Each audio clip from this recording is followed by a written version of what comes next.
पति अभी नहा ही रहा था कि तभी फोन पर मैसेज टोन बजी।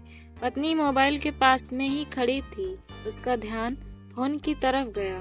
उसने सहज ही फोन उठाकर मैसेज पढ़ा। हाय गुड मॉर्निंग डियर, किसी बेबी का मैसेज था। पत्नी सोच में पड़ जाती है कि अब यह बेबी कौन है। तब तक पति भी नहाकर बाहर आ चुका है। पत्नी उसे किसी बेबी का मैसेज आया है बताती है। पति मुस्कुरा देता है, फोन उठाकर उस मैसेज का रिप्लाई करता है, hi baby how are you, और अपने काम में लग जाता है। इस रिप्लाई को भी पढ़ती है। हर पल पत्नी के दिमाग में यही विचार कौंधता रहता है कि यह बेबी कौन है। शाम को पति घर आता है।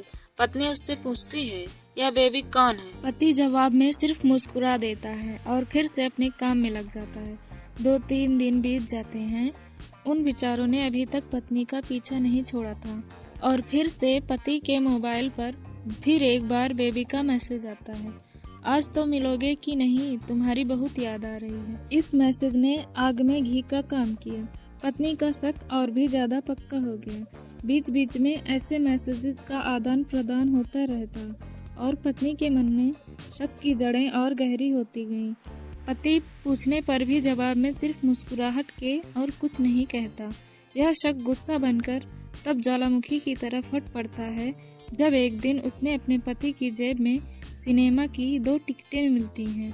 पत्नी अपने पति से बहुत झगड़ती है। पति उसे समझाने की कोशिश करता है लेकिन वह कोई भी बात सुनने को तैयार नहीं। पति को भी उस पर गुस्सा आ जाता है और यह झगड़ा और भी बढ़ जाता है। गुस्से में पति घर से बाहर निकल जाता है। पत्नी का गुस्सा पति से कई गुना ज्यादा था। तुरंत वो अपना सारा सामान पैक करती है, एक चिट्ठी लिखती है कि मैं मैके जा रही हूँ हमेशा के लिए, और पति का घर छोड़कर चली जाती है। गुस्सा शांत होने पर जब पति घर आता है तो चिट्ठी पढ़कर उसके होश उड़ जाते हैं। 10 दिन बीत जाते हैं और गांव के उस घर पर डोरबेल बजती है जहां पत्नी रहने चली गई है।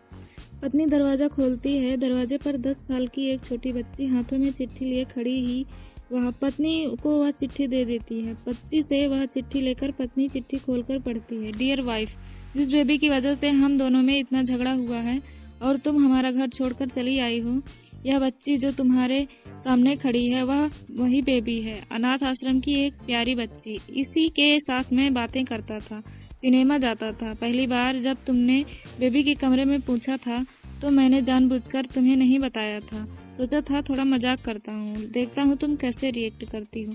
लेकिन मैंने यह कभी नहीं सोचा था कि तुम्हारा शक इतना बढ़ जाएगा कि तुम घर ही छोड़ दोगी।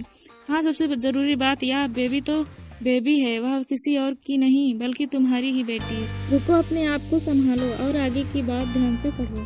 हमारे शादी के 2 साल पहले की यह बात है। तुम अपने कॉलेज के लास्ट ईयर में थी। तुम्हारे प्रोफेसर ने नोट्स लेने के बहाने तुम्हें बुलाया था और तुम्हें चाय में नशीली दवा खिलाकर न करने वाला काम किया था। इसमें तुम्हारी कोई गलती नहीं थी, लेकिन कुदरत ने अपना काम किया और तुम्हारे पेट में इस बेबी को डाल दिया। काफी प्रयास करने पर भी अबॉर्शन नहीं हुआ तो तुम्हारे घर वालों ने समाज के डर से तुम्हें 6 महीने तक घर में ही रखा। तुम्हारे पिताजी खुद एक डॉक्टर हैं, इसलिए यह बिन मांगा बच्चा बड़ी आसानी से बिना किसी को कानों कान खबर हुए इस दुनिया में आया। भविष्य में तुम्हारी शादीशुदा जिंदगी में कोई प्रॉब्लम न हो, इसलिए तुम्हारे पिता ने इस बच्चे को गांव के एक अनाथ आश्रम में छोड़ दिया। यह बच्चा मतलब यही बेबी जो अभी तुम्हारे सामने खड़ी है। अगर अभी भी विश्वास नहीं हो रहा है तो इस बच्ची के गाल का वो तिल देख लो जो शायद तुमने आखिरी बार रोते हुए देखा होगा, या फिर अपने पिताजी से पूछ लो। पत्नी जल्दी से उस बच्चे को पास में लेकर उसके गालों का तिल देखती है। उसका मन भर आता है, उसकी आंखों में आंसू आ जाते हैं, लेकिन अभी भी चिट्ठी बाकी है, इसलिए वह आगे पढ़ती है। मुझे पता है अभी भी तुम्हारे मन में यह सवाल उठ रहा होगा कि यह सब मुझे कैसे पता। तुम्हें बता दूं कि यह सब तुम्हारे खुद के पिता ने ही अपने मन में उठ रहे पश्चाताप को शांत करने के लिए शादी के 1 महीने पहले मुझसे मिलकर सारी बात मुझे बताई थी।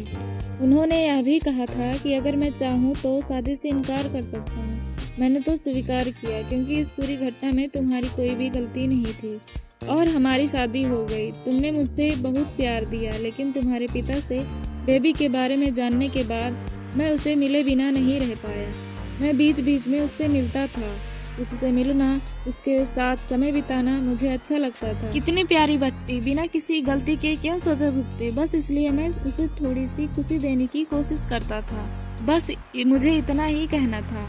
अब अगर तुम फिर से अपने घर आकर मेरे साथ रहना चाहो तब और सिर्फ तभी गैलरी में आ जाओ।